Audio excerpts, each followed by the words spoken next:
Good evening and welcome to round 2 of the Automobilista Australia TCR Oz Series. This week sees the boys fly to Phillip Island, where in real life it is very, very cold and a bit wet, but this evening in Automobilista it is sunny and dry.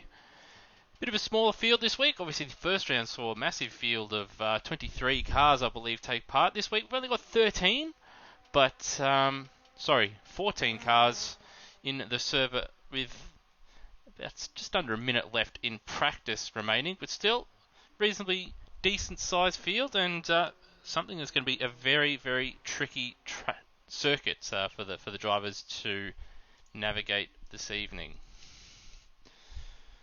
Alright, so as you can see on your screen, 30 seconds so remaining on your screen, and we've got Jiminy Ray Slick currently on screen at the moment. So we've had a bit of sad news. Ricky Slick over the past week passed away, I believe, on a boating accident. So we do send our condolences to Jiminy Ray Slick and the Slick family, but to keep the family name going, Jiminy Ray has decided to take up racing, and here he is in his late father's car. So in chat, if everybody could hashtag or comment hashtag RIP Ricky, that would be much appreciated. Alright, well, that's practice over and done with. So now we're just waiting. We are just waiting for it to tick over to qualifying. And just a reminder that qualifying is a one-lap dash. Each driver gets allocated 3 laps, but that means you only get one timed lap. So in essence, it's really just a shootout, and it will be interesting to see who does take advantage of getting in a nice clean lap, because this track is tricky. The high speed and long radius corners are very, very tricky in these front wheel drive machines. They do have a lot of lift off oversteer. And if you don't get the throttle positioning quite right, it can be quite awkward and can lead to some really big slides, which around here will cost you a bucket load of time. And as the session is about to take place, we do have one driver waiting at the lights. It is Turmo in his Melbourne Performance Centre Castrol Racing Audi RS3. And he'll be the first driver, unless he bins it on his outlap, to set a time lap, but still got obviously his lap to negotiate. So while he does do that, might as well bring up information on your screen regarding the circuit. Just give me a moment here. So as you can see, we are at the Phillip Island circuit in the state of Victoria, to the southeast of Melbourne. 12 corners, and as you can see, Turmo now going through the southern loop. Ones to look out for on this circuit, Doon corner, turn 1, and that's going to be a tricky one. You will see drivers lose the back end there as they get off the throttle under braking, and if you don't quite get back on the throttle as soon as possible, you will see the back end slide right out. So that's going to be a tricky corner. The braking for the Honda hairpin that Turmo is approaching right now, again, that's going to be a tricky one. You can push it by braking at that final 50 metre board there, but you will struggle to pull it up. So you want to be braking a little bit before that board. And now he's coming up to Siberia, which is one of the easier corners on this track for these cars. And then turn 7, oh, that's not really a corner at all. That's flat out. As is Hayshed, that is flat out. Lukey Heights, that's another one. That's going to be another one of the really tricky corners for drivers to navigate, and we probably will see a number of drivers getting that rear end out and possibly even sliding off the road there. So turn 1 at Doohan and Lukey Heights, they're going to be very, very tricky corners. And then the braking for MG, we're going to see a number of drivers lock up into here. So you see Turmo locking up just a little bit there. So this corner here, turn 11, fairly simple in these cars. Just got to make sure you don't run too wide onto the grass on the exit. And then final corner here, turn 12. This is another one. This is going to be pretty important. It's going to be difficult to judge when to get on the throttle and how much throttle to put down. You don't want to put too much throttle down and wreck your run into turn 1 there, because it will cost you straight line speed and lap time. As Turmo now begins his lap. So he's navigated turn 1 okay, very conservative at Southern Loop. Now for reference, Turmo 141.039 in practice was his fastest lap, which is about 7 tenths off the fastest time in practice, which was set by Dwayne Davies on 1 minute 40.3. He set that very late on in the session, but Brenton Foley, for the most part, led the way in practice with a 1 minute 40.4. We do have Dwayne Davies out on the circuit behind Turmo in the background, as you can see, but he's not on a lap. He's on his out lap at the moment. Turmo now coming up to going through Hayshed. Now Lukey Heights.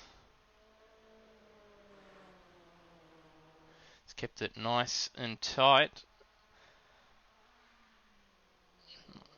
A little bit of a lock up, but I think that's more just his rear right just being unweighted and bouncing across the ground.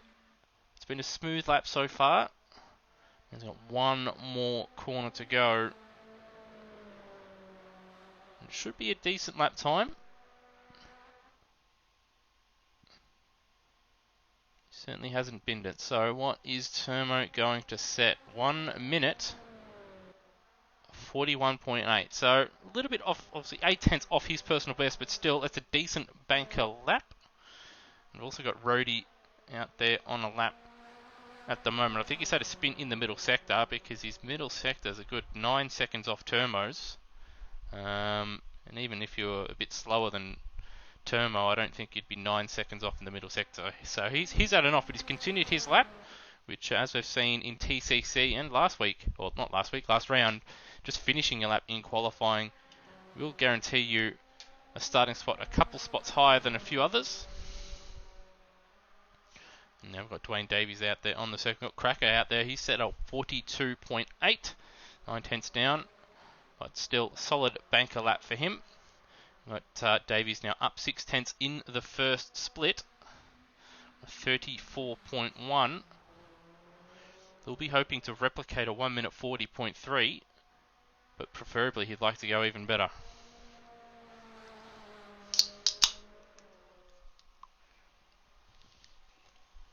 So coming up to Lukey Heights now. This is where the second sector comes to an end. Using a little bit more of the road at Lukey Heights, and he's gained 3 more tenths, so that'll put him under the 1 minute 41 mark and put him in the 140s if he continues. But still a fair way off what he said in practice. We've also had Luke Joyner set a lap time as well, 1 minute 43.450 for him. And Davies now very wide on the exit. It's going to cross the line, 1 minute 40.8, so he found another 10th in the final sector, but I'm not sure if he'll be entirely satisfied with that. Still a fair way off. His practice effort. Now we've got Nether Realmian on a lap. He's 3 tenths down in the first split, and Glenn Miles back there behind him in the background. He's also on a lap, but he's dropped 6 seconds, so it looks like he's had an off. Glenn Miles first sector 35.7. That's 1.6 down on Davies, but so far solid start for Nether, and he'll be hoping for a nice middle sector here. Hasn't been terrible. And it looks like it might be a fairly competitive lap. 9/10 down. So he's around about where Termo was in the middle sector, but he hasn't had a great run there through MG. A little bit wide on the exit, but he's using a little bit more of the road coming out of turn 11. Now, how's his run through and out of the final corner going to be? Not on the curb on the exit. He's lost a couple tenths there to Termo in that final sector, but still 42.3. And he's half a second off his personal best, which was a 41.8. Brian Walsh crossed the line, 44.0 for him. Glenn Miles, 1 minute 50, so yeah, he did make a mistake. We've got Jiminy Race looks like he's left the pits. We've got Steve Bolger about to start a lap. We've got Steve Burko on a lap at the moment, so we'll jump to him for the moment. Burko 35.6 in the first sector. Gary Neville, who's also on a lap, 34.8. 2.6 down in the middle sector, so he's lost about 1.2 seconds in the middle sector compared to Dwayne Davies. There's Steve Burko, and is already 1.5 down in the first sector. He hasn't had the greatest line for that final corner. It's a little bit wide in the mid part, and he's had to get off the throttle a little bit, so this isn't going to be a great lap. But he did join the server late, so 44.6 for Burko. We'll just try and find Gary Neville, who's just coming out of the final corner now.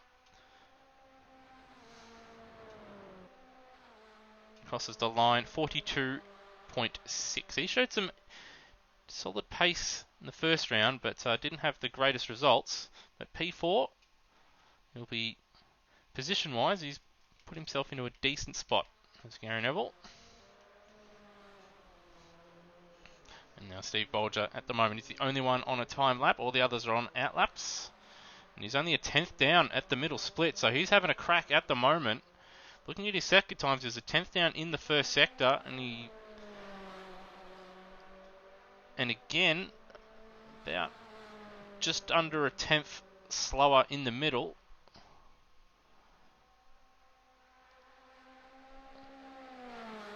He's had a decent run through the final sector, so he's not going to be too far off, but not quite enough. He did drop 3 tenths in that final sector, but provisionally Steve Bolger up into P2, so solid start to the weekend for the Alfa Romeo driver. And now I've got the big guns out there with Brendan Ross, FCR Motorsport Team Scrouse out there. We've also got Brenton Foley and Jiminy Race Slick. In fact, Slick is the first one, or he'll be the first one to set a time of the drivers out on track. He's 1.1 down on Dwayne Davies in the first sector. Brendan Ross, he's 3 tenths off, or about 2.5, 3 tenths off in the first sector. That's all eyes will be on Brenton Foley when he crosses the first sector line. And in fact, at purple first sector, 3 tenths up, Brenton Foley in the first split. Jimmy Ray Slick purple in the middle sector though, 2 tenths faster than Dwayne Davies, so he's taken some time back, but that first sector has really cost him. So he hasn't had much running in this car, as Jiminy Ray Slick. Obviously having to organise funerals and such, but he's having a crack here. Purple middle sector. And he goes fourth on a 42.0. So a solid final sector as well.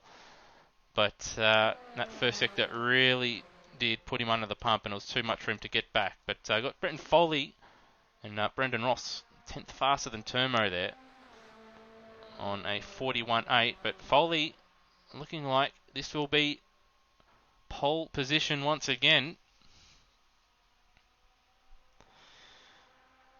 purple in both sectors by a significant margin and a 1 minute 40.0. So 8 tenths up on Dwayne Davies' fastest lap of the weekend. And that is exactly what you want to do, is put your best sectors together in a one-lap dash qualifying session. So he's done what he has to do to put himself into a great position for race 1. Well, as you can see, left-hand side of your screen there, we'll just go through the order once again. So we've got Brenton Foley pole position. Dwayne Davies will start alongside him on the front row. Then we have Steve Bolger, Brendan Ross, Turmo in P5, Jiminy Ray Slick on debut in P6, Netherrealmian in P7, Gary Neville P8, Cracker will start 9th, followed by Luke Joyner, Brian Walsh in 11th, Steve Burko 12th, Glenn Miles 13th, and Rody 14th. Although I think that's messed up the order a little bit, because I do believe Rody had a better lap time than that. But anyway, that could be an error on my part. But anyway, we'll be back shortly, as I've got to conduct the drivers' briefing. But we shall be back for race 1 soon.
Alrighty, and welcome back. Do apologise. I do have to mute myself for the drivers' briefings. It's only me here this evening. Haven't got Michael Zelvari to help me with the stream this week, so haven't had anybody here to sort of entertain you guys. But we're back. Still got about just under 5 minutes left now of the warm-up session prior to race 1. Drivers' briefing is now done, and it's time to go over the championship standings. So, as you can see on your screen, Brenton Foley taking race 1 and race 2. And for those that do not know, there is different points for the two different races. So the first race, for the first race, the winner gets 40 points.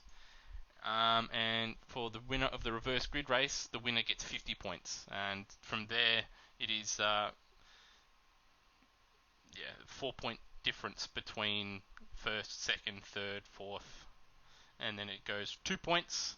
A 2-point difference between fourth, fifth, sixth, seventh, eighth, ninth, 10th, and then all the way down to 11th, and then after that, from position 12 all the way down to P20 is singular points difference.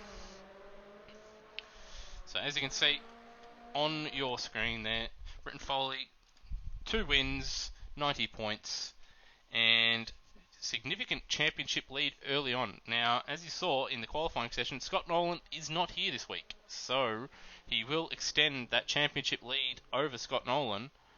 That is for sure. But we do have Brendan Ross here, is championship protagonist from last season in the Touring Car Championship. But Brendan Ross has got a bit of work to do to catch up, and he's going to have to find a little bit of pace around here, it must be said, should he want to challenge Brenton Foley this evening. We've also got another driver that's not here in 4th position, Corey Preston, also on 64 points tied with Brendan Ross, so Brendan Ross will move in front of him should he finish both races this evening, or should he finish any race this evening, I would imagine, as there's not enough cars. Yeah, there's less than 15 cars, so there's less than 20 cars, so he will get points should he finish. Then got Dwayne Davies, 59 points. I think he'll be one to probably give Foley the biggest headaches should Dwayne Davies get a decent start. Lime Mitch, another one, he was in the guest car last week. He's not here, but he's on 54 points. Mitchell Hathaway, 47 points. Zach Ross, another one that's not here, on 38. Michael Ford, another one that is absent this evening, on 36. Then we have Gary Neville on 35 points. Flipping over the page, we've got Netherrealm in on 33, Luke Joyner 31, Steve Bolger 28. I think we'll see those guys pick up some handy points this weekend should they finish. Termo looking much better this time out than what he did at Sydney Motorsport Park 2 weeks ago. And unfortunately, Ricky Slick will finish on 24 points. Mike Coulston, unfortunately, he is stuck in meetings all day, so that's why he's not here this evening. He's on 23. And then we have Thomas Paul, who jumped in very, very late last time out, but showed some decent pace. He's on 18 points. And Brownie on 16. Glenn Miles, 15 points. And Cracker on 20. So that's the top 20 in the championship. But we do actually have, I think it's 24 drivers that have driven in the series, with only Hayden Warrington not scoring points, because after Cracker on 12 points, we do have Ryan Walsh on 7, Matt Cecil on 6, and Steve Burko on 5, and Hayden Warrington didn't score. He had a DNF and a non-start in the second race. Now, for further information, now we have the team points.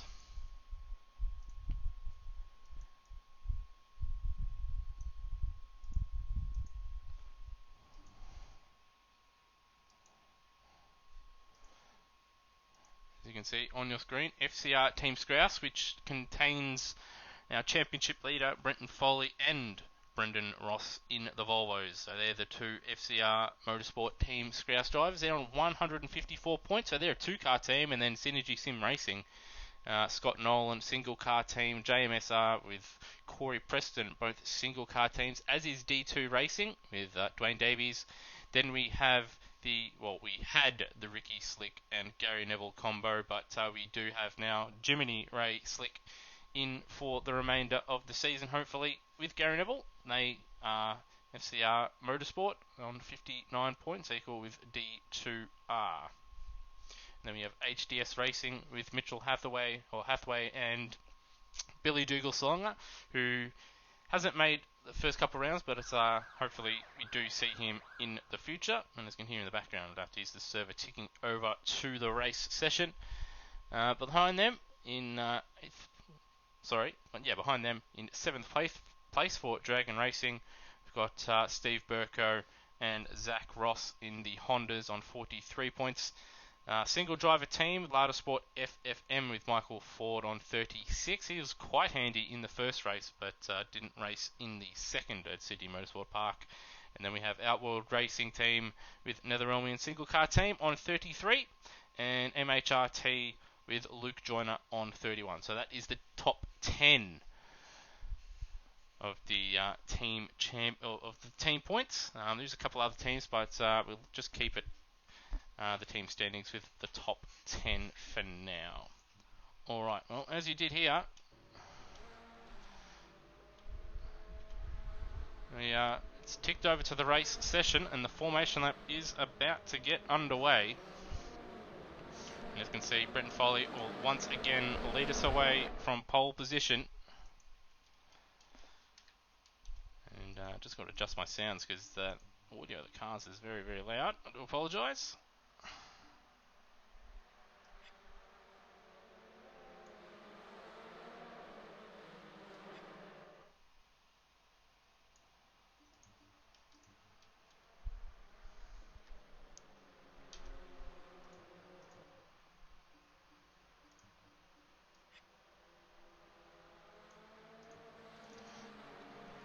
Alright, so as you can see, Brenton Foley starting from pole position once again, and he's not warming his tyres up out there because one thing that a lot of drivers found out at Sydney Motorsport Park is the tyres are going to be absolutely crucial, much more crucial than what it was in the TCC series.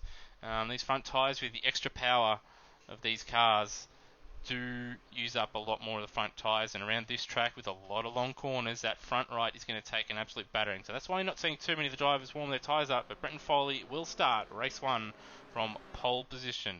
Behind him, or alongside him I should say, Dwayne Davies for D2R, Repsol sponsored Ford Focus. And then Steve Bolger back on form, he'll start in 3rd position in the Alfa Romeo. Then we have Brendan Ross, who'll be looking to find a bit of pace in the race. He starts in 4th place on the 2nd row. And then Turmo, his best qualifying effort of the season, and looking much closer to the front of the pack compared to where he was 2 weeks ago. Jiminy Ray Slick will start P6 on debut. And then we have Netherelman in the other Ford Focus will start P7. Gary Neville, the other FCR Motorsport driver, will start in 8th place, followed by Cracker, or the Cracker Racing team. And we have Luke Joyner in 10th place. He, again, another one of the drivers joined fairly late on in the practice session. And as we've seen in the TCC series, he probably won't have the greatest pace in the first race, but in the reverse grid races, once he's figured out the track, he does have a handy bit of pace once he learns the track. So he's one to look out for as the evening goes on. We have Brian Walsh will start 11th. Steve Burko for Dragon Racing Team will start 12th as look, John almost runs in the back of Gary Neville there. And we have Glenn Miles starting in 14th. And we've got Rhodey in the pits. So one of them was booted from the game. So I don't know what's going on there. Hopefully he does make it back. But we're about to get underway. The grid's very close. And we're green.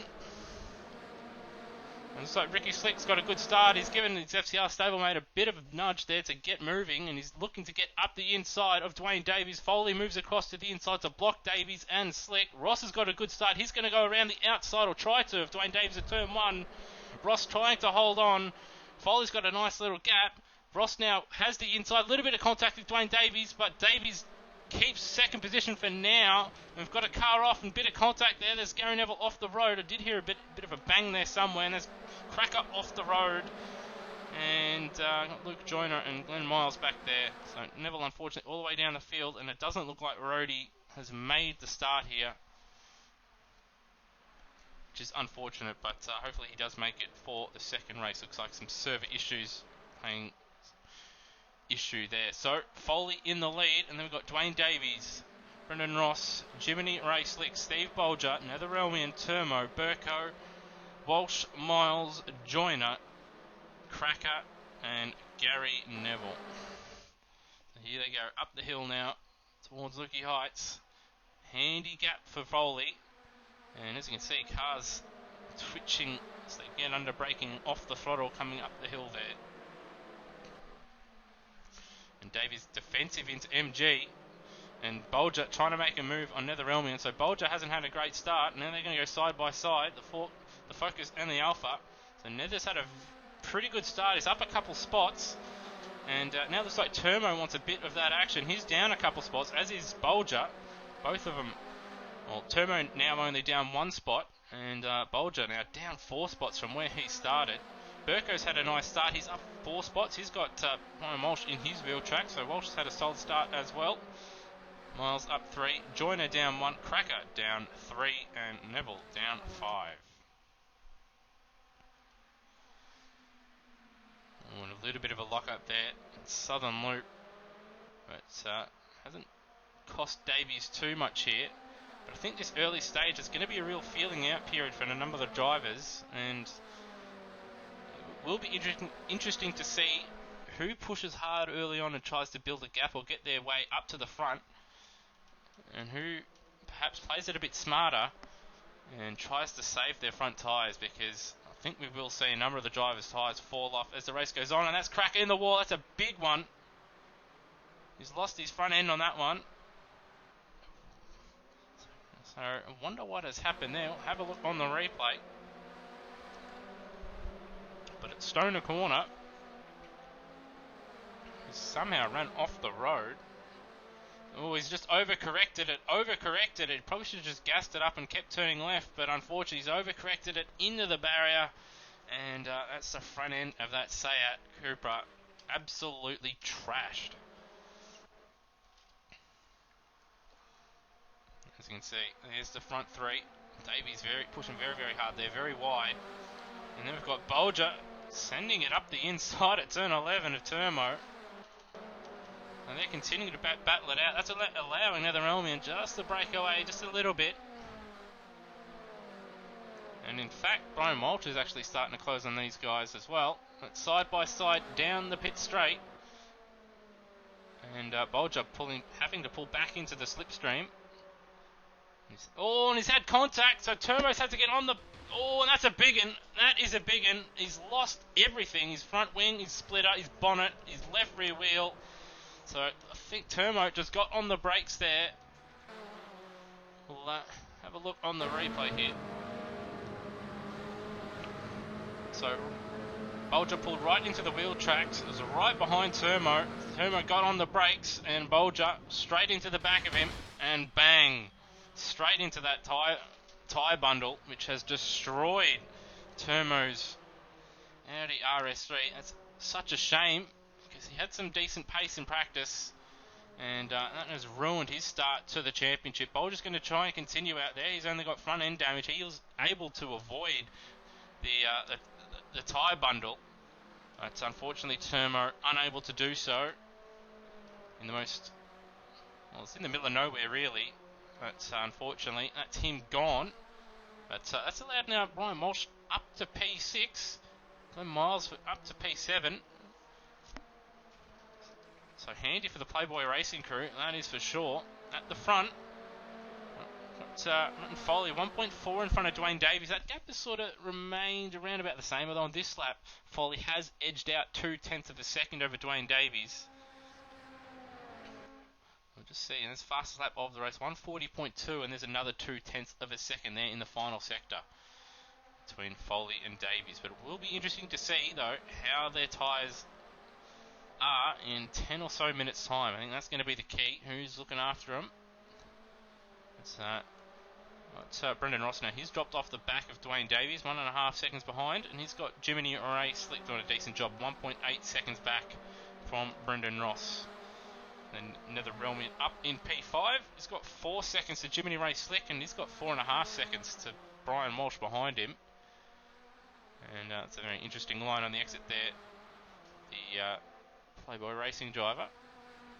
But he's having a very good run at the moment. Very, very good points for Playboy Racing at the moment. Gary Neville has made his way past Glenn Miles, who's going to have to contend with Luke Joyner in a moment. I'll cut back to a replay, so that move must have happened down the pit straight there.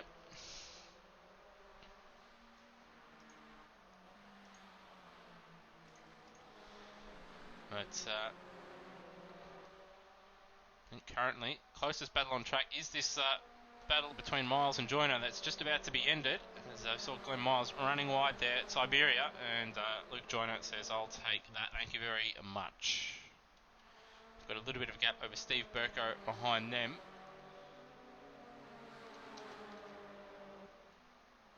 And then behind them, as we see, Glenn Miles, he's run wide at Lukey Heights. He's not kept his foot in the throttle, and around he goes. And that's a easiest position Steve Burko will ever take. And I don't know what Miles is doing there, running along the outside of the track on the grass instead of just pulling onto the track. There's no other cars coming. It's no incident there though. And with all that going on, Gary Neville I think has made a slight mistake.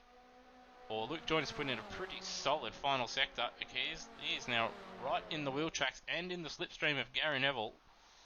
43.3 for Joyner, 44.7 for Gary Neville.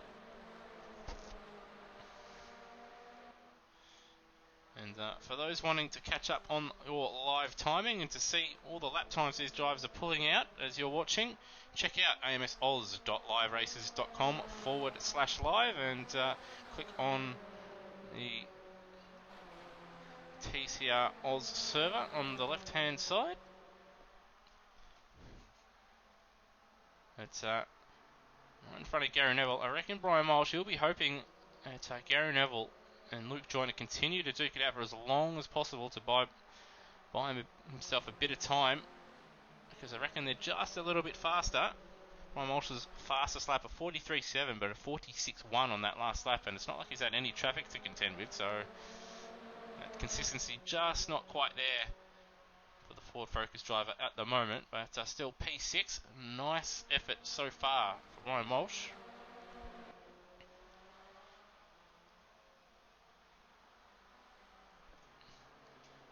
Or was that Neville defensive into MG? And hasn't had a great run through there either. And look, John all over the back of the Volvo driver. And actually Dwayne Davies, looking at the live timing, picking up a couple tenths on our race leader as well. Gap down to 1.5, and they've got a 4-second gap over Brendan Ross now. And Ross has actually got Jiminy Ray Slick quite close behind him as well. So this is looking like, with Neville closing in, 42.6 for Joyner as well.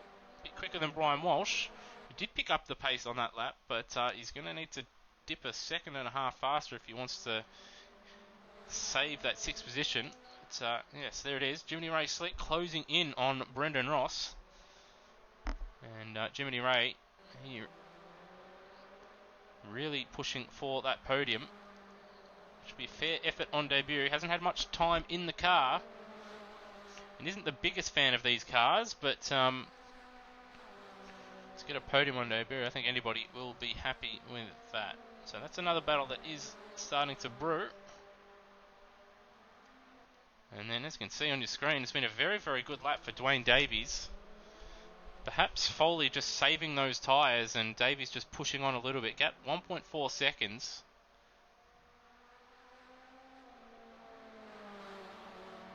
Between the front two at the moment.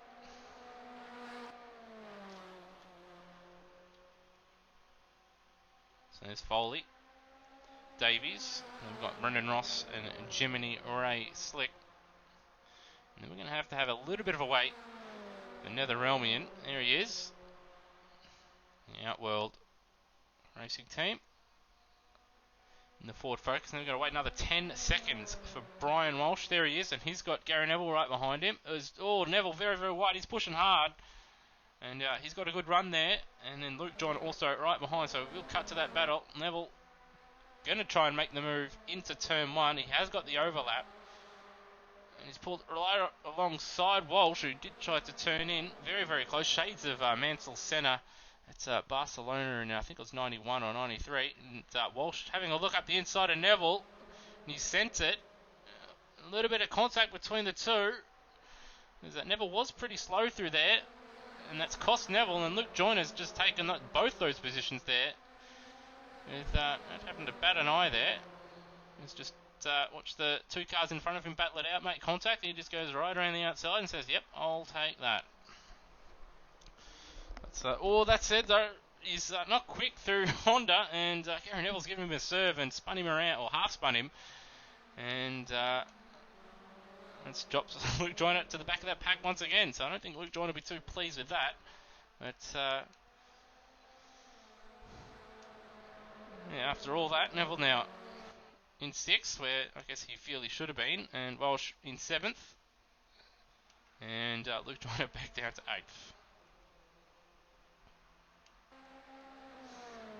Back at the front though, 1.1 seconds separate the first two, so that gap still continuing to close just a little bit.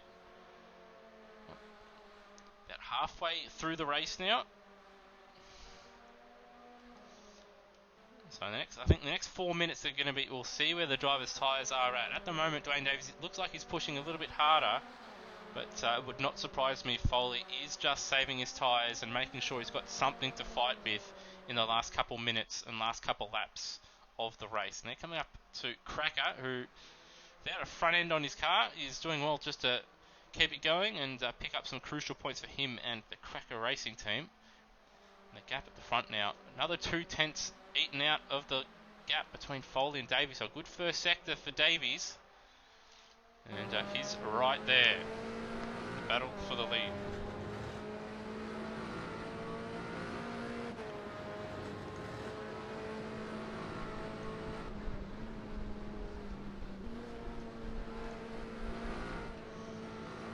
In fact, we're right on board. Right on board. Dwayne Davies is a big lock up for Foley at MG. That wasn't just the rear right that time, that was his front right.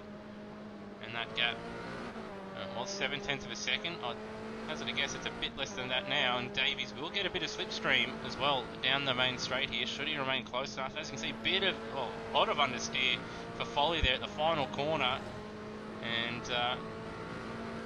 slipstream. I mean, Davies will be loving it at the moment. That said, though, it looks like Foley's actually got a fair amount of straight line speed in that thing.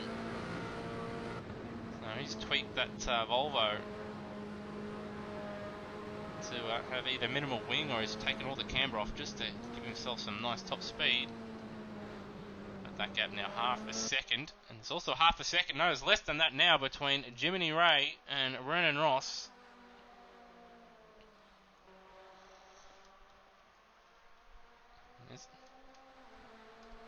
So slowly but surely, Jimmy Ray's just found a little bit of extra pace, and he's been a little bit more consistent than Brendan Ross, who does have problems every now and again with his consistency.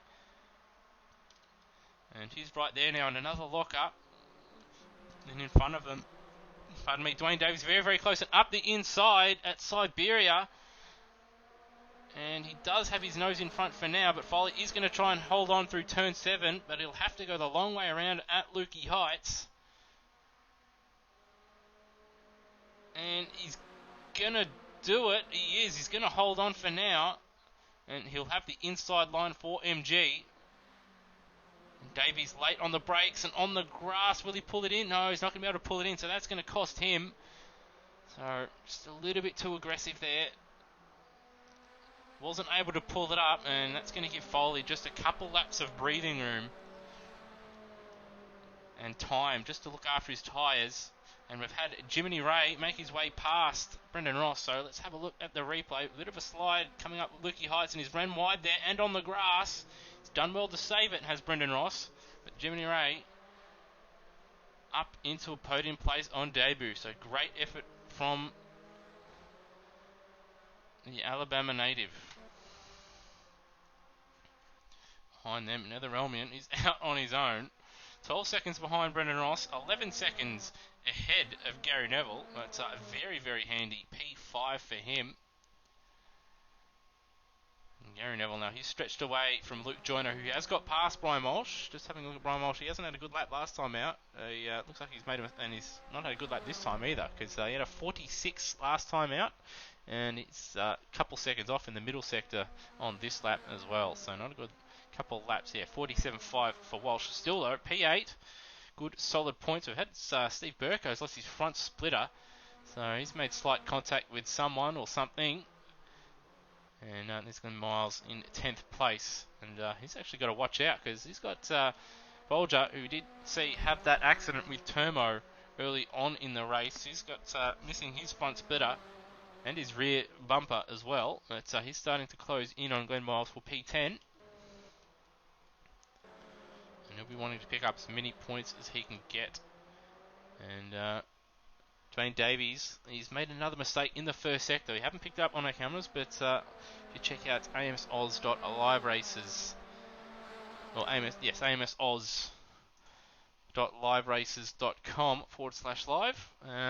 His first sector, 1.8 seconds slower than Brenton Foley's on this lap, so he's made a mistake somewhere, or I wouldn't say Cracker's caused him any issues, because Cracker's not going too slowly at the moment. But yeah, that gap now, I'd almost say unassailable, barring mistake or massive tyre issues for Brenton Foley with a bit over 7.5 minutes remaining plus the extra lap. The battle for P3 continues. Ross hasn't fallen away from Jiminy Ray, and he doesn't want to give up podium position. And once again, a very interesting line on the exit there for Jiminy Ray Slick, similar to Brian Walters early on in the race. And so yeah, there we have. Glenn Miles has got past Steve Bolger. Hasn't had a very good first sector. 44.3, which is 10 seconds slower than Bolger, so I would hazard a guess he's had an off somewhere. It's our closest battle on track at the moment between Jiminy Ray Slick and Brendan Ross. Just a comparison of sector times. The front two drivers, Davies and Foley, 34.1, and then these two, 34.3 for Jiminy Ray, 34.4 for Brendan Ross. Coming up to the second split line. And Davies about 4 tenths faster in the middle sector, 38.9 for him, 39.3 for Foley in the middle sector, 39.3 for Jiminy Ray, and a 39.3 for Brendan Ross. So Davies at the moment he's got an uphill climb in front of him to claw that gap back, just to be able to battle with Foley, but he's going about it the right way, but he will be using up a fair amount of his tyres to do so. Did pull back 4 tenths of a second, but not going to be enough. He's going to need to find a couple more tenths per lap. Also see Jimmy Ray, bit of a lock up to Southern Loop there. There's one for Ross as well, but it didn't seem to affect him as much, and Ross looks like he's gained maybe a car length or two. Running wide on the exit, he's pushing hard. And one thing to look out for with Brendan Ross, obviously I haven't mentioned his consistency. He does use up his tyres quite a bit, so something to look out for in the final 5 minutes. Will his tyres fall away? And will Jiminy Ray's as well? So see Jiminy Ray using all the track and a little bit of grass as well. Wouldn't surprise me if you see some Jim's Mowing sponsorship for the next round.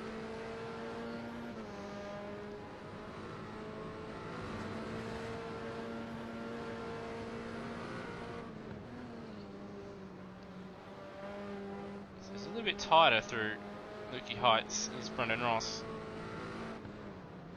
Oh, and there's a mistake, two mistakes. So Jiminy Ray almost outbroke himself and went onto the grass. Brendan Ross did, and thankfully avoided contact between his stablemate and himself, but he's cost himself a lot of time, and unfortunately that's pretty much killed off the battle. I don't think, barring mistake, he's going to catch that back up in 4.5 minutes plus the extra lap.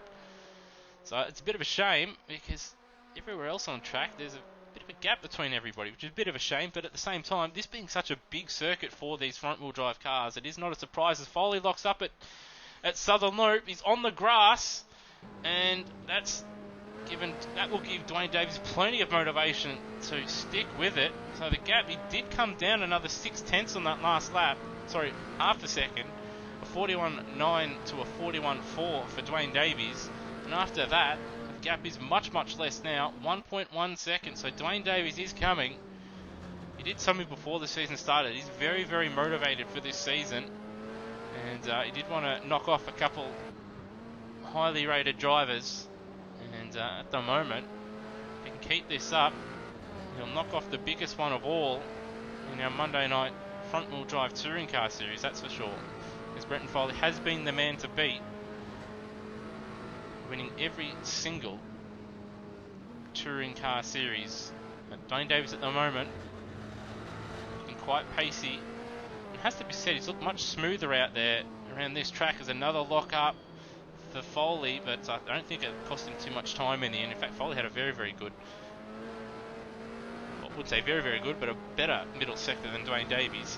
They are coming up to Glen Miles, where hopefully he gets out of the way and doesn't cause any issues. And in fact, he's done a Greg Murphy. He's understeered off. So he has gotten out of the way. And that's actually dropped him behind Cracker as well. And good final sector for Foley, and not so good for Dwayne Davies. So Davies dropped 0.3 in the middle sector, and then dropped another 2 in the final one. So either his tyres went off, or he's just a bit conservative, or perhaps even just overdriving it just a little bit. And Foley having that off might have just sparked something in him, just to wake himself up and get him to concentrate for these final couple minutes and couple laps. And the gap now 1.7 seconds, 1.6. So Davies slightly better in the first sector this time around. And he'll be hoping to put together his best couple sectors to cut that gap down. So now inside the final 2 minutes, now is when I think the front tyres of all of these drivers, and the front right in particular, they're going to be nice and red on the bars on their HUDs. And they're going to be praying that this race finishes as soon as possible. Another lock-up into MG for Brenton Foley, but again, I don't think it's cost him any time. The gap now 1.3 seconds, so another nice little middle sector for Dwayne Davies. But Foley is going to cross the line with about a minute 10, maybe a minute 5 remaining. So that means the time will expire on the next lap, and then there'll be a lap after. So there'll be 2 laps to go. Gap 1.3 seconds. So whose tyres are in better nick, and who has the better concentration for these last couple laps? So these guys, 8.5 seconds down the road over Jiminy Ray Slick. So he's looking good for a podium on debut. Brendan Ross now distant 4th place. He's 20 seconds in front of Nether, who I think he's made a mistake, has Nether. 46.6 on that last lap, because he was over 10 seconds in front of Gary Neville and about 10 or so, 10, 12 seconds behind Brendan Ross just a lap or 2 ago. So he's made a mistake there. 45.0 for him on that last lap. And Gary Neville on that last lap was a 43.6. But barring another mistake, Netherlands should hold on to P5. And then we've got Gary Neville out on his own. A couple seconds over Luke Joyner. Warren Walsh, 8th place. He's dropped a fair way off the pack, and he's actually got Steve Burko starting to close him down. Steve Bolger has got himself in front of Cracker and Glenn Miles. And we've had Dwayne Davies made a mistake. Now, where has this happened? So that's happened earlier on in the lap. Let's just go back and have a look. Yeah, poor first sector, 37.3. So he's dropped 3 seconds. So there we go. There's that mistake. That lack of concentration. Alright, let's have a look here on the replay. And yeah, he's locked up, and I don't think he's got much left on his front right, and off he goes into the boonies. And now we're on our final lap. That's pretty much gifted victory, barring mistake or failure, to Brenton Foley. Davies did give him a good run, but in the end, a couple little mistakes have cost Dwayne Davies in the end. Just down at MG, just outbroke himself a little bit, and that dropped him down 3-4 seconds back behind Foley. Put him behind the 8 ball. He did close it up after Foley did make a mistake there at turn 2. But another mistake, as we saw on the replay there, for Davies, costing him. But still, he's shown good pace. And certainly given Foley a scare in race 1. And we've got Jimmy Ray. He's been very, very solid. And it's gotten better as the race has gone on. And we've got Ross off at Honda Hairpin. But he's got a big gap behind him to Nether Albion. So it doesn't really matter for him all that much. Nether, he's got 6 seconds over Gary Neville, who had a poor start and had to fight his way past a couple cars. It looks like he's looking for a solid P6 in the end. And he's just put a lap on Glenn Miles there. And there's Luke Joyner, not too far away. So you see, do a lock up there into MG for Jiminy Ray Slick. But Brenton Foley exits the final corner, and he will take 3 races in a row, and he'll take race 1 here at Phillip Island, the Automobilista Australia TCR Oz Series. Dwayne Davies gave him a good run, but just that little bit of lack of consistency costing him in the end. Solid debut for Jiminy Ray Slick. P3 for him, and he finishes well out in front of Brendan Ross in the end in P4.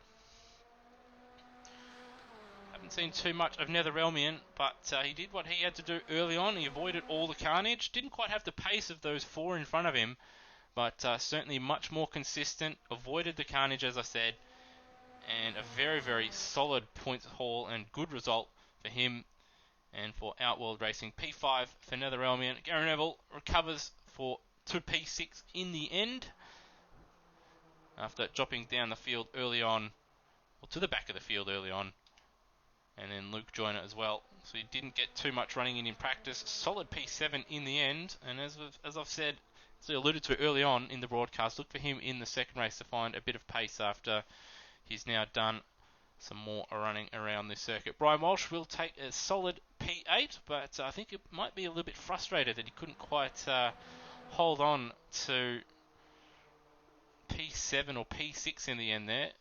He did have a good platform early on, but a couple mistakes have dropped him further down. But still P8, very solid for Playboy Racing. Steve Burko didn't have much practice, but P9, valuable points for Honda and the Dragon Racing team. Steve Bolger, after that contact with Turmo early on in the race, unfortunately ending Turmo's race, he'll cross the line in P10 and sideways. But yeah, he'll be obviously frustrated that he wiped out Turmo, and obviously not only did he wipe out Turmo, but also cost him a decent result, because they were, I think, battling over 5th and 6th at the time. So unfortunate for them, but he at least gets to finish and pick up points, unlike Turmo. Cracker though, 11th. Had that off at turn 3, just overcorrected, but kept it going, and he picks up some nice points there in 11th place. And then our last finisher, Glenn Miles, in 12th place, a lap down. Bit of a quiet race for him. Didn't look like he blocked anybody when they went around to lap people, which is good to see. And then our 2 retirements, unfortunately, Turmo, obviously getting that big hit up the back at turn 1, and then hitting the only tyre bundle anywhere near turn 1, and that ended his race when it ripped his car apart. And Rhodey, who looks like he's had some server and Automobilista related problems, which is quite frustrating for everybody involved. But unfortunately, that is just the way Automobilista goes sometimes. It can be a real pain. But anyway, thanks for joining us for race 1. There is race 2 coming up in about 10 minutes or so time. We hope to see you there.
Alright, and welcome back to Automobilista Australia TCR Oz, round 2 here at Phillip Island. So, got about six and a half minutes to go until race 1 begins.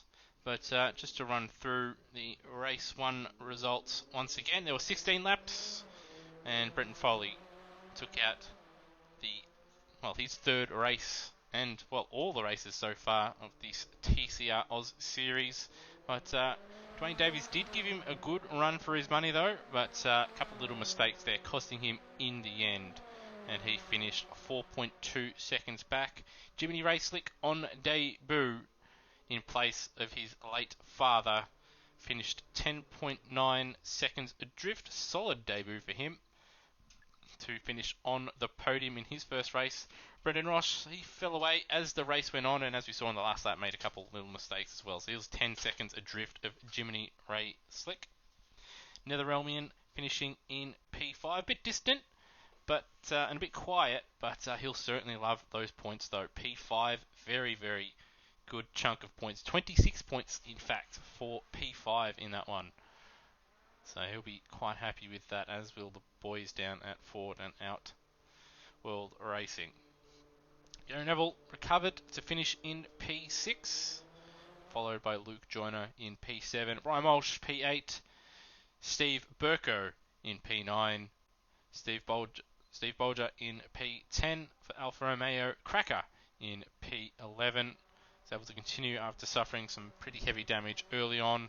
And Glenn Miles, the last of the finishers, in 12th place. And unfortunately, Termo did not finish after that contact on the second lap there with Steve Bolger.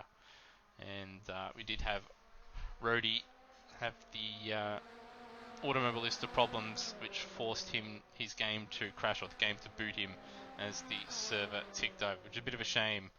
But he is back, and in fact, for race 2, actually found another driver. Zach Ross has jumped into the server, so it's good to see. We're going to have two Hondas on the grid, and another car to race around this Phillip Island circuit.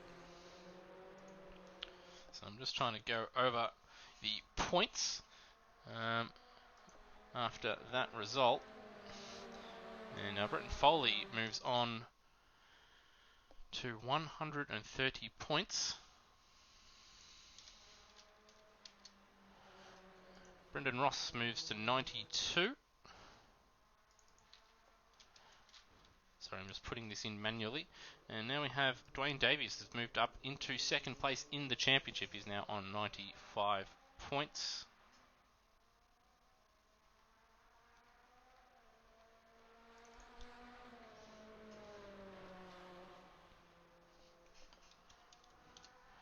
Darren Neville moves up to he moves up a fair way in the championship. He moves up in front of Michael Ford, Zach Roch, Mitchell Hathaway, and Lime Mitch. So fair amount of movement early on here. So there's 59 points, moves him up into 6th place in the standings. So solid effort from him.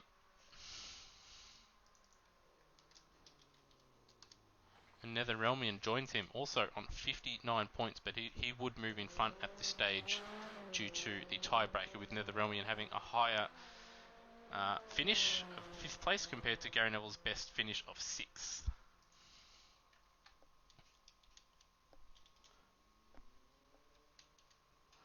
And Luke Joyner moves to 53 points.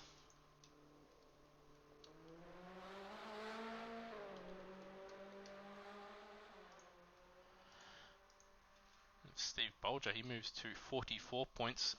So even though he didn't have as good as race as what he could have, it still moves him a fair way up in the points standings, as it does for all these guys. It moves him a lot closer to the top 5 and into the top 5.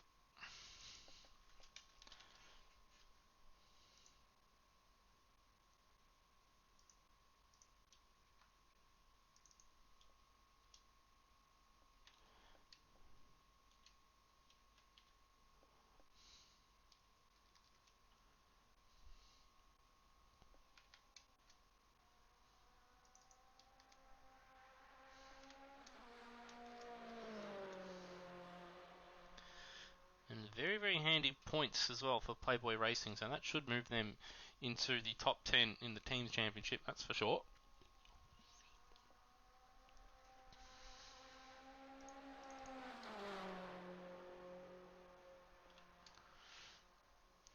And with that as well, Steve Burko moves to 45 points. So that little pack in the middle, very, very, very interesting.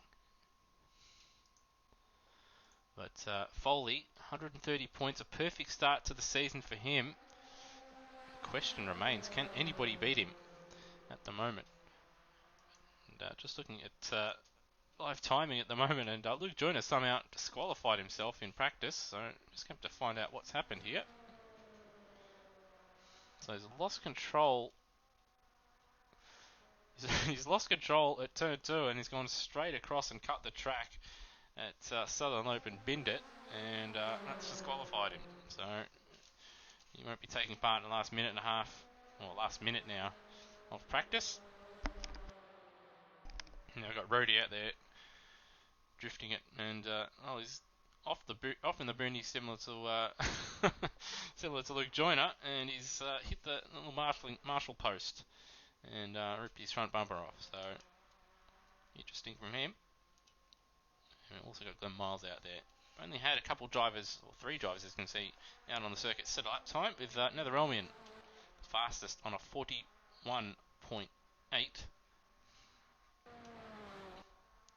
Crack crosses the line. He now goes P2, 41.9 for him. Gary Neville out there, 44.3 his best, and we're just about to go over till the race session.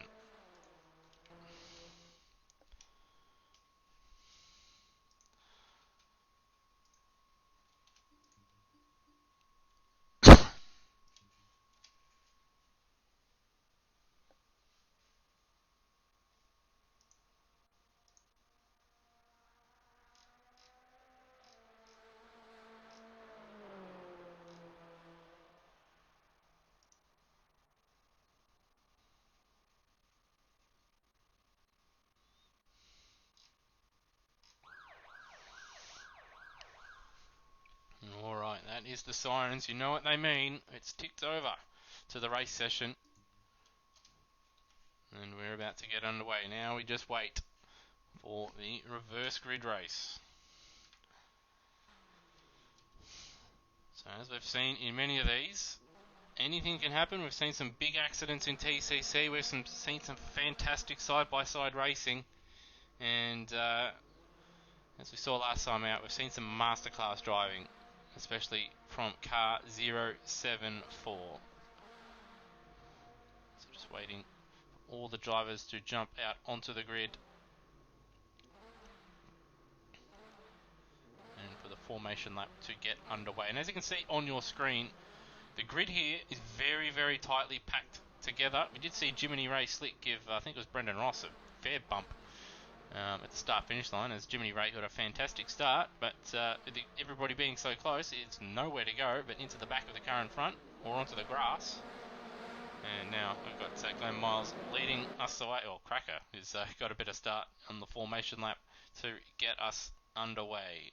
So, to go through the reverse grid, well, as you can see, Glenn Miles will be starting from pole position, but he's allowed Cracker to take the lead on the formation lap. Cracker will be starting from P2 and at the front, and almost, and yes, he does get on the grass and spin it around on the formation lap, so he shall now be called Juan Montoya. Behind him, Steve Bolger. He's starting in a very, very good position after that contact sent him to the rear of the field. I don't know if he pitted or not. It wouldn't surprise me if he did, but he finished well down the field, and that's why he's starting in 3rd place there. So he'll be hoping to get a good start and build a lead over the faster drivers to obviously give him a chance of a very, very good result. Behind him, Steve Burko will be starting in 4th place alongside him.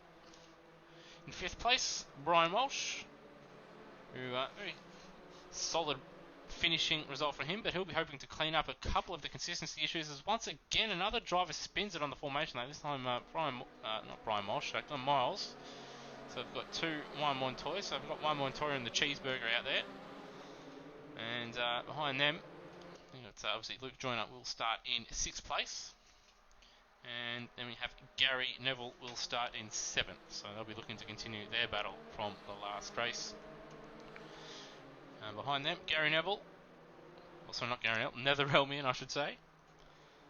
Had a quiet race out last time because the faster drivers were long gone by the time he got up into P5, and the guys he might have been racing binned it in front of him, but he did come under a little bit of pressure with Gary Neville closing in towards the end of the race. So it will be interesting to see how those two go at it in this second race. Behind them, or behind Nether, they've got Brendan Ross in P9. The first of what you'd say the faster drivers. Then Jiminy Ray Slick, Dwayne Davies. He'll be hoping to cut out those little errors and get through the field as quickly as possible to give himself a chance of another podium. Behind him, we've got Brenton Foley, who, as we've seen, obviously last time out, he demonstrated it beautifully. He's fantastic in these reverse grid races, and it wouldn't surprise me if he did it once again here. He'll start 12th. Then we have Turmo, the first of the DNFers last time out, and Rhodey. Rhodey was the first, and then it was Turmo. And Zach Ross at the back. But anyway, we are green. Bolger, he angled his car at the start. He went quickly. He reacted quickly, but he went nowhere. Cracker is temporarily into the lead. A little bit of contact between one of the FCR cars and a car in the middle. They're 4 wide in the middle, 5 wide in the middle. Cracker leads, and we've had Luke Joyner make contact with someone. One of the FCR cars is off, and I think there's not been too many issues. A little bit of contact between Brian Walsh and Foley, and that's balked Jimmy Ray Slick, but and allowed Foley to get away. Foley now in the slipstream of Glenn Miles, who's got Brendan Ross right behind him. So these guys are already, they started at the back and they're already at the front. And Steve Burko, who I did say needed a good start to give himself a good chance of a decent result, well, he's had a shocker, and he's pretty much essentially traded places with Brendan Ross and Brenton Foley. So those guys already up at the front and giving themselves a fantastic opportunity of a good result. When Miles continues to hold up Jiminy Ray Slick, but Slick looking quicker at the moment. Behind them, Brian Walsh has got Dwayne Davies, and Davies trying to go around the outside of Lukey Heights, and he's going to have the better line into MG, and he'll get the job done over Gary Neville. And he's also got inside run. Now the outside, as we see, it looks like Glenn Miles there off at MG. And so Davies now side by side with Brian Walsh coming out of turn 11, and he'll take 5th place into the final corner. And with Walsh being a little bit wide there, it might give Neville a decent chance into turn 1. I think it will. And Bolger will be there to pounce as well. I'll just cut back actually once yes, and there it is. So Neville now up into P6. Bit of a slide at turn 1 for Walsh, and it's balked Bolger a little bit. Now Ross is going to try and go around the outside at 2, and there's Walsh's round. He keeps his foot in it, and he's going to not run into the wall, but Zach Ross out braking himself at turn 2. And now both the Playboy cars at the back. So we'll try and actually have a look and see what happened to Glenn Miles there at MG. Whether he just outbroke himself or if there was contact. We'll just have a look here. So here we go. He's just outbroke himself. And away he goes. Back live though. And he's behind Steve Burko and Rhodey. Rhodey up to 12th. I did see Turmo was very conservative early on. At the front though, Cracker continues to lead. Foley's got past Brendan Ross. It's Cracker holding up the front 4, and Dwayne Davies will be hoping that it continues, because Davies hasn't got through the field as effectively as the FCR crew. And he's had to do a bit of driving just to work his way up, but Foley's had a good run out of MG and out of 11. He's going to have the inside to the final corner, and he's going to make the move stick into the final corner, but Cracker isn't making it easy, and he will have the slipstream into turn 1. But Cracker doesn't follow him. He's not just sticking in the slipstream, which is a little bit weird. Perhaps he's just going to let these guys sort of go and just race his own race. So Ross now up into P2. Jiminy Ray also up the inside at 1. He's going to have to go around the long way at Southern Loop though. Behind them, Netherelmian and Bolger side by side at turn 1. And they're right behind Gary Neville in P6.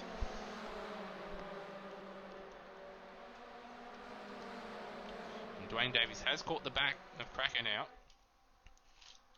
He's going to try and make the move stick into MG. No, not MG, Honda Hairpin. And he's right there. He's not far away from Brenton Foley, but he's going to have to work hard to get past, obviously, Jiminy Ray and Brendan Ross. So that will buy Brenton Foley time. You can already see, just coming out of Siberia, that Foley does look a little bit quicker and will probably extend a little bit of a gap over his teammate. So there's that little front group of 5. And then we've got another group of 5 here, led by Gary Neville. And Termo's caught onto the back of Luke Joyner. So Termo's had a good couple laps. He didn't have the greatest of starts and was very conservative at the start. As now we've got Jiminy Ray and Brendan Ross side by side once again. And Dwayne Davies looking to take advantage of any hiccup from either driver here. And to try and get after Brenton Foley. Ooh, and a little bit of contact between Jiminy Ray and Ross. That shouldn't affect the car too much, but the lucky fan's going to come away with a Volvo front splitter. And they're going to go side by side into 1. This might give Davies a good shot to get up the inside of Ross into 1 as well. But it looks like Ross just cuts in a little bit in front of Davies and holds on for now. They're both very late on the brakes, is Ross and Slick. All 3 of them, in fact, almost didn't even pull it up. Cracker's actually doing a pretty good job at the moment just to stick with these guys. Obviously, Cracker did have that incident early on last time out, so we probably didn't really get to see a representative pace as Davies makes a late move at Honda Hairpin, and he's in front of both FCR cars, so fantastic late braking move, and obviously much more confident under braking, and he's able to make a stick, but he still has to hold on around the outside of Siberia now. And Slick not making it easy.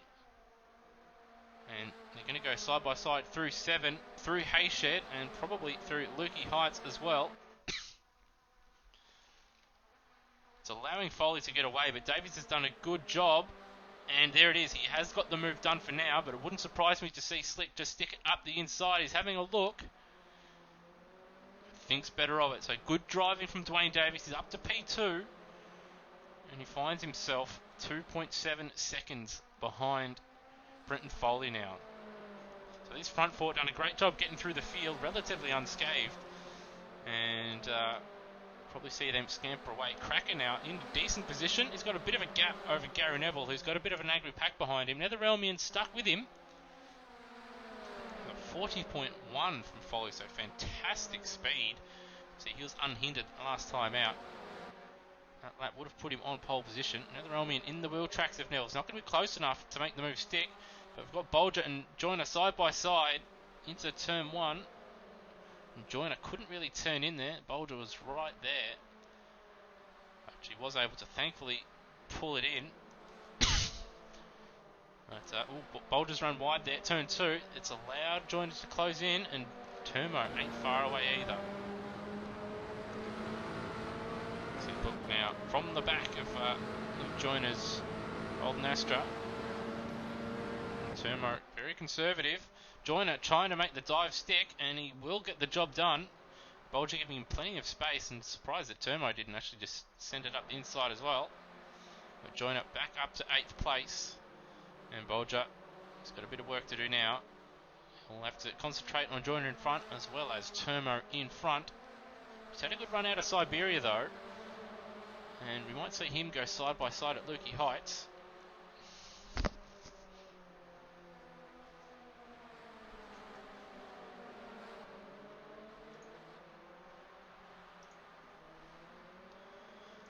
Looks like Bolger trying to make a move at MG. But for now. Didn't have a good run through there. In fact, Turmer having a look around the outside of turn 11. Behind them, we've got Zach Ross is leading his teammate. He's got Brian Walsh not too far away. They're 9 seconds in front of Rhodey, who's 4.5 in front of Glenn Miles. Foley continues to lead. Pulled out 2/10 over Dwayne Davies on the last lap. Jimmy Ray Slick is hanging around with him, but Davies wide at turn 1 and on the grass. And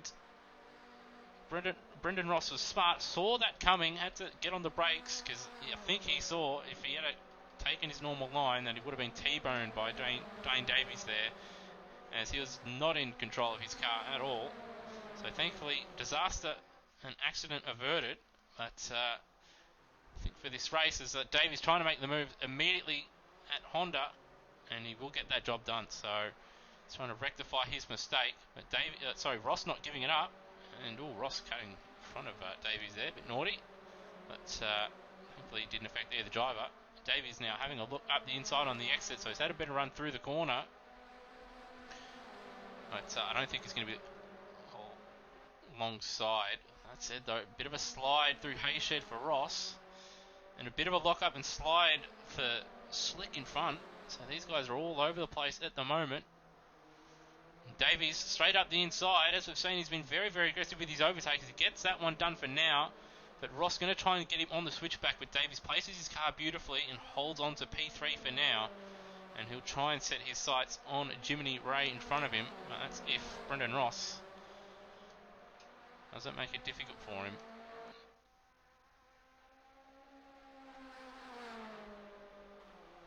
And Davies did get a good exit out of the final corner there.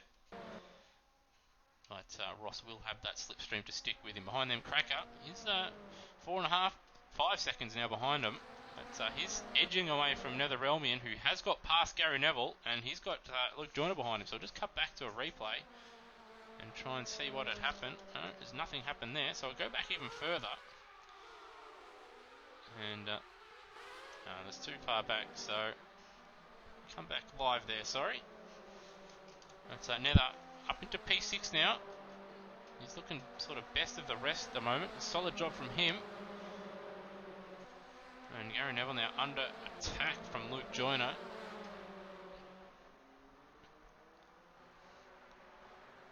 And Joyner having a look up the inside of Gary Neville. Not quite close enough at Honda hairpin.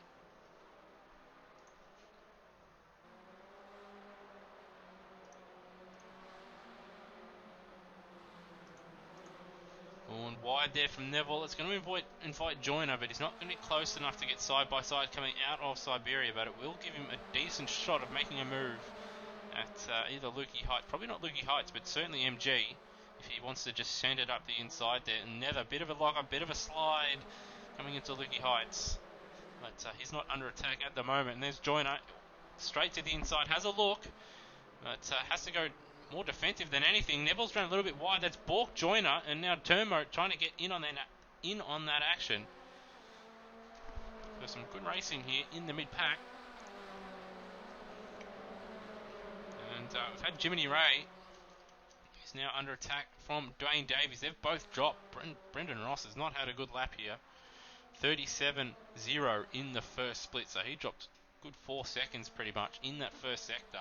And a bit of a lock-up from both Jiminy Ray and Davies, but they pull it in. But front tyres certainly won't like that too much. And Foley's streaked away. He's 4.2 in front of these guys, and with these guys battling, it's not going to help them. I don't think Jiminy Ray will care, as he's probably not really in the championship fight, missing that first round. And Davies doing the old Nigel Mansell switchback there, up the inside of Honda, and he gets back up to P2. But Jiminy Ray trying to get on him on the switchback now. He's going to have to go the long way around at Siberia. Davies outbrakes him and holds on. But I reckon Slick might have a slightly better exit. He will have the slipstream as well. And it is in the name Slick. Aggressive overtakes. So it would not surprise me if we do see him try and send it up the inside here. No, Davies on the throttle early, covers that off, and Slick now trying to go around the outside and then probably try and cut him back on the inside. It's not quite close enough.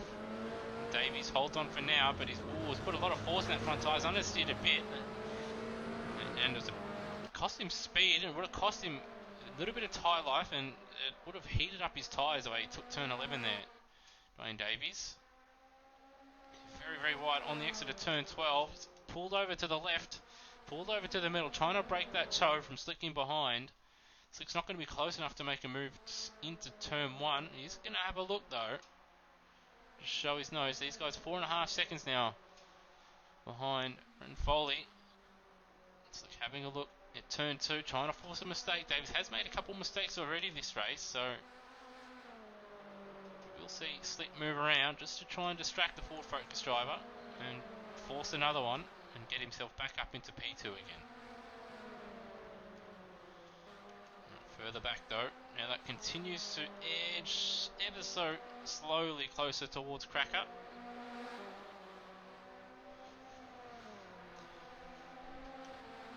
And now we've got Neville and Turmo side by side, so Joyner's made a mistake somewhere and dropped down. And Turmo up the inside at MG. Very, very conservative.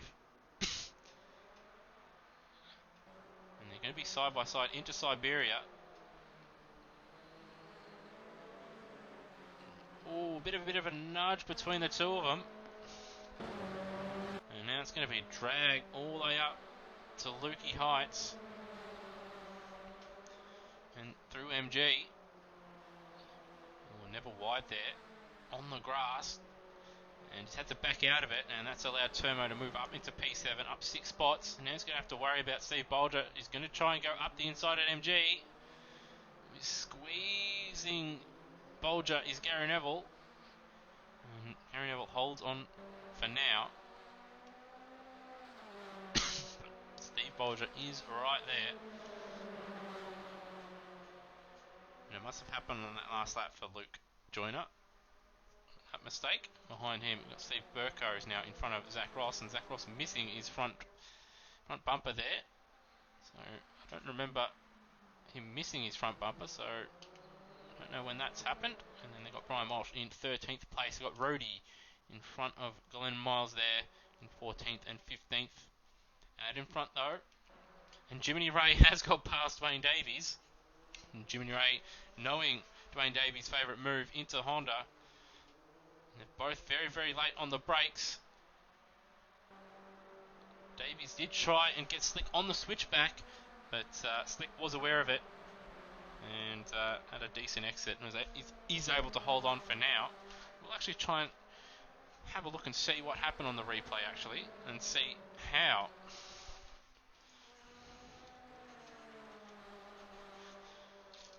We'll just wait just a moment, but we'll try and go back and see how Jiminy Ray Slick ended up in front of Dwayne Davies. Was Jiminy Ray very late on the brakes? Has to cut off the nose of Davies just a little bit at MG. Well, I do want to cut back, but might not actually have a chance to with the way these guys are battling.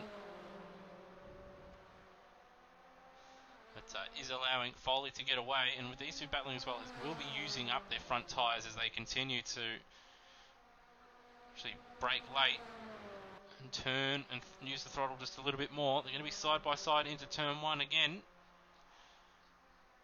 And Davies takes the position for now.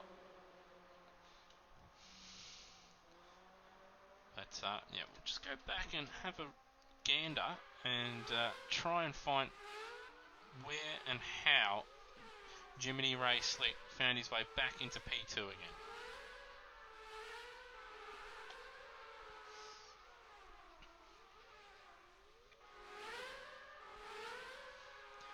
Because we did see him make a nice move into turn 2.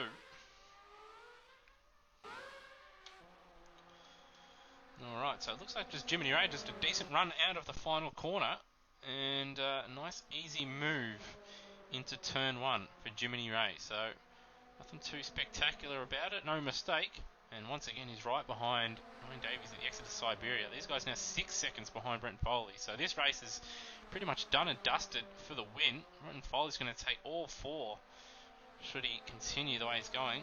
First 4 races of the TCR Oz Series Davies defensive at MG. Knew Slick was coming. He's a little bit more throttle. And Slick nowhere to go. Looks like a little bit of bumper cars there at turn 11.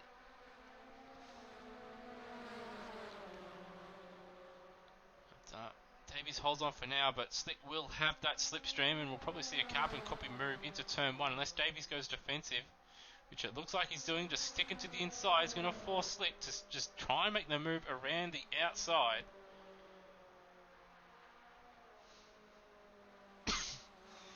Both very, very late on the break. Slick is still there. He's in a good position to make it up the inside for turn 2, and he does. So good racing between these two.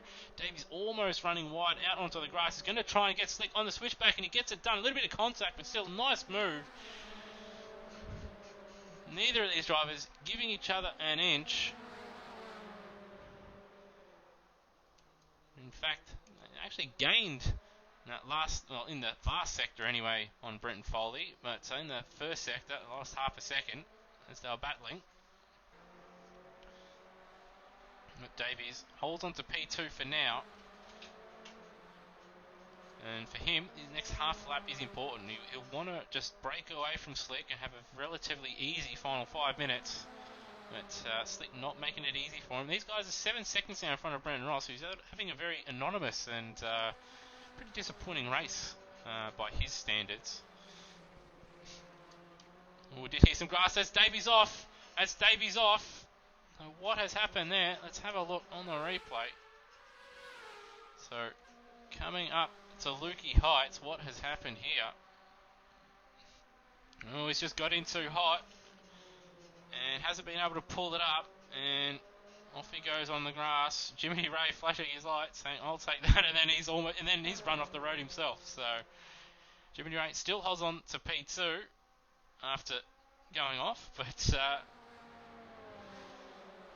some fantastic driving between the two earlier in the lap, and then both of them just fluffing it towards the end. But Slick now into second, Davies third, and Ross having a bit of an anonymous and disappointing race by his stands, as I was saying, in fourth. Cracker not too far away though, he's 4 seconds away. Very good effort from him, able to show what he's able to do after not wiping himself out early on in the race. He's got Netherelmian 4 seconds down the road, and Netherelmian's got Turmo closing in on him quite quickly as well. So Turmo has cleared that battle pack, and Bolger's missing his front splitter. So that battle pack did have Steve Bolger, Gary Neville, and Luke Joyner. Joyner did go off a fair bit earlier, and he hasn't been able to rejoin that battle pack, but and rear bumper missing for Neville. So it looks like Bolger may have given Neville just a little bit of a nudge, and that's where the front splitter of that Alfa Romeo has ended up, and that's where the rear bumper has ended up for Gary Neville. And Bolger's wide there, and not a great exit out of the hairpin for Neville either. It did look like he might take that position, but bit of comedy driving, and it's the status quo.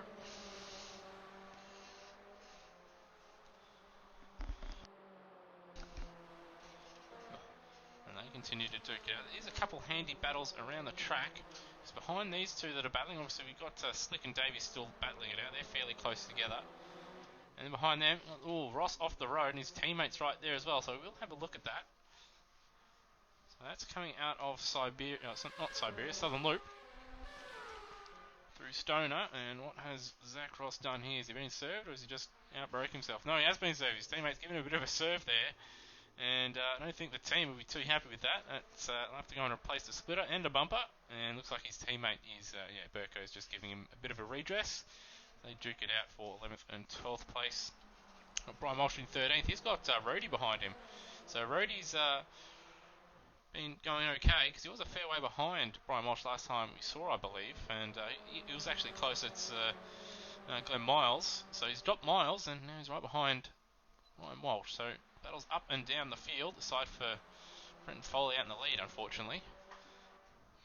So hopefully the commentator's curse strikes and he makes it interesting in the last couple of laps. Has a spin or something. But Jimmy Ray, he's got Dwayne Davies once again closing him down. And then we've got Nether and Turmo battling it out, followed by Bolger and Gary Neville duking it out as well.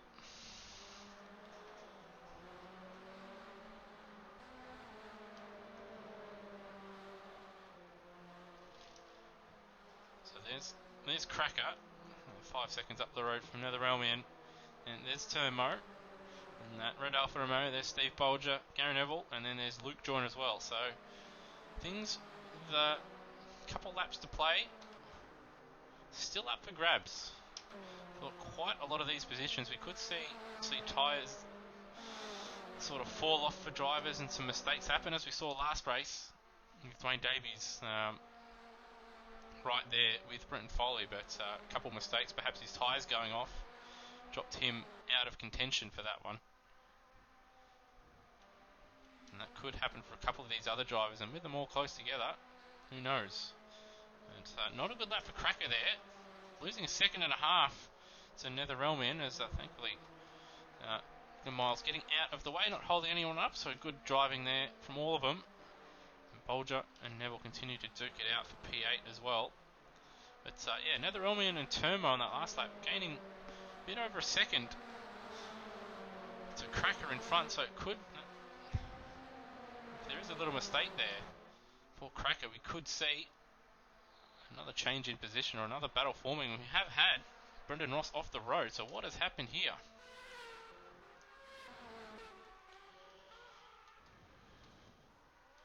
No, it's just smoke. So look like I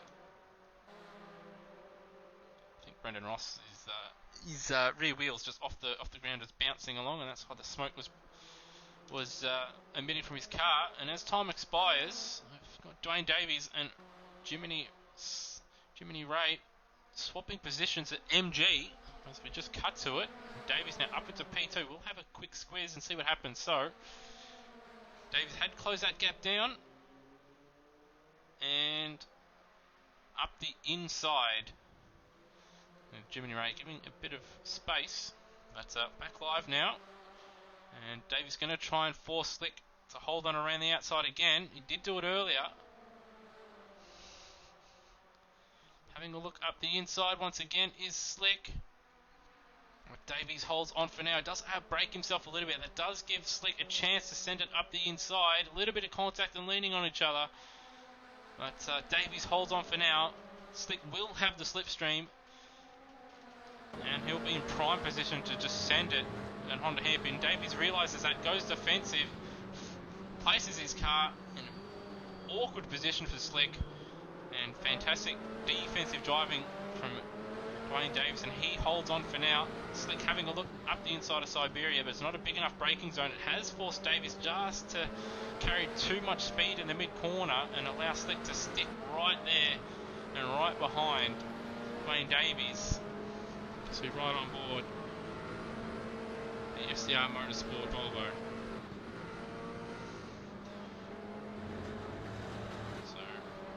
Davies on the throttle early, he's going defensive. Slick's going to try and get him on the cutback and probably try and set it up into turn one. This is the final lap, by the way, and we will have Brenton Foley will take 2 from 2 and all 4 races so far at TCR Oz for FCR Motorsport Team Scrouse. Fantastic drive from him, but to the line, Dwayne Davies will just hold on for P2, so the podium will be the exact same, with Dwayne Davies finishing in second place in races 1 and 2. Fantastic battle between himself and Jiminy Ray Slick. As I said, fantastic racing between those two, and if someone did make a highlight video, I'm pretty sure there'd be quite a few moves from just this race alone between the two that would make the cut. So top 3 the same in both races, or top 4 actually as well, with Brendan Ross finishing in 4th place. Cracker, fantastic effort from him to finish in P5. Turmo stealing P6 on the last lap. In fact, going a look at the replay at the last corner. So what has happened here? So he's just got a better run, and it's a drag to the finish line, and it is a dead heat between the two. In fact, we'll have to have a look at that from a different camera view, because that was crazy close. So here we are at there it is at the finish line. There is nothing. There's a wheel between them. Very, very close. And Nether will be kicking himself. But fantastic racing from Termo and from Nether at the end there. So Termo stealing 6th at the end. Nether 7th. In 8th place, Steve Bolger did hold on in front of Gary Neville by 4/10 of a second. Luke Joyner, he dropped off the back of those two, finishing in 10th place. And we've still got Zach Ross in 11th there. Steve Burko for 12th. Both of those guys from the Dragon Racing team. So handy points for those guys, with a lot of people not making it this evening. And we've got Brian Walsh crossing the start-finish line. He will just finish in front of Rhodey in 14th place. And we have all finishers, with Glenn Miles there in 15th place. Or did he finish? But anyway, yes, he did finish. So all drivers finishing in that second race. Some fantastic racing up and down the field. But the top 4, once again, remaining all the same. Alright, so let's see. Got any drivers in TB time? No, I don't have any drivers in TB time, but again, has to be said, Brenton Foley, these reverse grid races, he's just able to work his way through the field very, very efficiently and without any kind of damage. His teammate joined him this time and made a race of it for the first couple of laps, but in the end, Foley able to break away once Ross, Slick and Davies started battling with Cracker, and that set the race up for him. And we have been joined by a number of the drivers, and we'll start off with Jiminy Ray Slick. So Jiminy, first off, I do have to say, for all those here at Automobilista Australia, my condolences to the Slick family, and it's a shame that you're here instead of your dad, but still a good result for you with 2 third places. Can't catch him now, boys. Certainly can't, but yeah, obviously I don't think you would have had too much time in these cars, organising funerals and whatever you guys do out there in Birmingham, Alabama, but still, you were nice and consistent, and you were able to outrace Brendan Ross in that first race with some, looked like you looked after your tyres a bit better, but also just some more consistent racing as well. When I get on the grass, I don't get on that grass, boy. Indeed. And then in that second race there, yourself and Dwayne, absolutely fantastic battle, pretty much all race long. But in the end, you weren't able to hold on. Did your tyres go off, or was it just one of those things where Dwayne just had that little bit of extra pace on it? I gotta tell you, my tyres was like Dwayne Davies after he raced my paw. That boy's fucked, boy. He certainly is, those bloody South Australians. But anyway, congratulations on 2 third places, and once again, our condolences to the Slick family. You boys better keep on driving. All right. Well, also been joined by Dwayne Davies. Well, Dwayne, solid effort in both races, but in the end, in race 1, you didn't quite have that little bit of consistency when you needed it, with a couple little errors sort of costing you a chance of sort of making an attempted move for the lead. And then in that second race there, it's just again, you couldn't quite get through the field quite quick enough, but you still did a decent enough job just to catch on to the back of the SCR crew. But once you started battling with Cracker, Ross and Slick in the end there, you just couldn't quite obviously break away and then start closing down on Foley again. Yeah, cheers, Lewis. First race, I think I might have had the pace on old tyres, but I had to get past him first, and as you saw, that didn't go too well and made too many mistakes and dropped right back. And then race 2, I just burnt my tyres out a little bit quicker than race 1, trying to battle with those FCR blokes that just don't get out of the way. Yeah, well, it did seem, obviously, I think a big thing in these cars in particular, even prior to the physics change from last season, is that when we see drivers battling, it does use up the tyres quite a bit more. And I think obviously you found out the hard way in that second race there, because in that first race, those last 5 minutes, it did look like you had the pace over Brenton Foley. and just looking visually in some of the onboard pictures from that first race, it looked like your front tyres looked in much better condition as you weren't understeering quite as badly. So, yeah, I think just that battling in that mid part of that race, in race 2, they sort of cost you, obviously, a chance of closing Foley down, but still, 2 second places, you must be quite happy with that.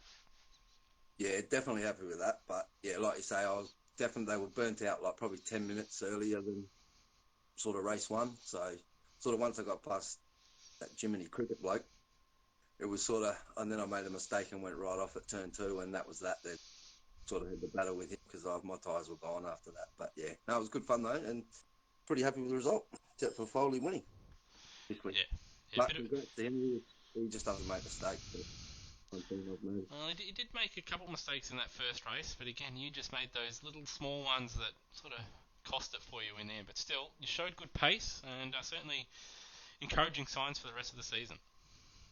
Yeah, thanks, mate. All right, well, we might as well cut to our race winner. He's won every race so far in the TCR Oz Series, and got to say, I'm quite sick of it. So, once again, Brendan Foley, congratulations.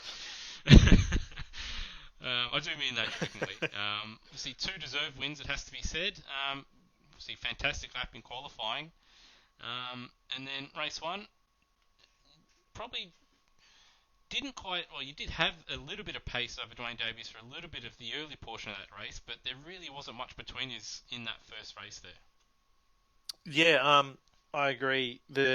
I definitely had the pace over him probably in the first, I'd say 7 minutes. And then from then onwards, he'd chip away and come right back at me and he'd take his care of his tyres a lot better. We discussed it after race 1 that I was using more of the kind of the V8 supercar line, which clearly doesn't work for front wheel drive touring cars, and kind of murdering the tyres with my brake bias and things like that. So I made a few changes for race 2, which really worked. But if he didn't have a couple of mistakes, I thought that Dwayne was definitely going to have me in race 1. He was really impressive on old tyres. Yeah, he certainly did look to have the better car towards the end of the race there, and he did make a mistake with a few minutes to go, and then it looked like it was over, and then you yourself at turn 2 that you ran wide and you kicked off the battle once again until Dwayne made another mistake a lap or 2 later. Yeah, my foot slipped on the pedal when I went to blip on the downshift, and I didn't get down to... I was taking it in second, so I was in third, and for my setup, that was a little bit too high, and I just couldn't get it pulled up. Still, though, you're able to take the race 1 win, and then the second race, starting from the back of the field, by I think turn 2, I think you're in third place already. So everyone in front of you didn't seem to get a great start, or we didn't see much of it actually, the start so much. Was it more people getting a poor start, or was it just you were just better through sort of turn 1 and 2 there to make your way through the field so quickly? I was really, really conservative on the start because the grid spots are really close together. I was confident that Jiminy in front of me was going to get a good start, but I didn't know about the people in front of him. There was a big kind of, I don't know what set it off, concertina just before the braking area at turn 1 as if you were going full speed, so just before the 100 board. And I had to dart wide. I was on the grass at one point, and then everyone just kind of went for the middle or the inside of the track, and no one really defended the outside. So I got around the outside a couple of cars at turn 1 while they were all slowed up from a concertina. Well, and that set up your race because you're able to get into the lead. I think on lap 2, halfway through lap 2, lap 3 there, and then after you got into the lead, you had Cracker behind you for a lap or 2, and that sort of gave you that little bit of a cushion, and then you're able just to ease away in the front there, not having to worry about battling anybody, and I guess you could just take care of your tyres there as well towards the end. Yeah, I was really lucky that once I got into the lead, the people behind me, especially Jiminy and Dwayne, were battling quite a bit, and from then on, when I got a bit of a gap, I wouldn't say I slowed down too much, but I definitely made sure I was using straighter exits and not locking brakes into corners and just kind of taking care of them a little bit, yeah. Well, still, pole position, 2 race wins, and, 4 wins for the season. You've won every race. How do you think you'll fare at the next round? I haven't even checked what track it is, to be honest. I was excited for Phillip Island because I've done plenty of laps there, but looking forward to it. The Volvo's really quick. It is at Malala, so I don't know if you've done any running around there, but I think that'll be a very, very interesting, and I reckon lead to some fantastic racing around there with some good opportunities for overtakes and a big hairpin for people to punt people at as well. And I'll Yeah, bet I think I've Sniper- only ever done a handful of laps at Malala, just kind of mucking around, never properly and never in a touring car, so it should be really exciting. Right, well, once again, congratulations on your 2 victories, and we'll see you next time. Thanks very much. All right, well, that does it here from the crew at Automobilista Australia, and thank you for joining us for round 2 of the TCR Oz series. Just a reminder of what is coming up at Automobilista Australia. Next week we have the Track Day Cup, and that is from Brands Hatch. So that is next Monday. On Sunday we have the GT3 series from Spa. That is a 90-minute race, I believe, and the ARW TV crew will be taking care of that, or Nether will be taking care of that one, so please check that out if you're not racing. And I am not sure if Brock's TCAC series is this week, but that is what is coming up. Let me just have a little quick squiz and see if I can find it here. He hasn't made it easy. But anyway, I can't find anything, so that'll do it anyway. Thanks for joining us this evening, and we hope you've enjoyed the racing. Hopefully everybody that raced this evening had a good time, and we'll catch you in 2 weeks' time from Malala Raceway. Have a good one.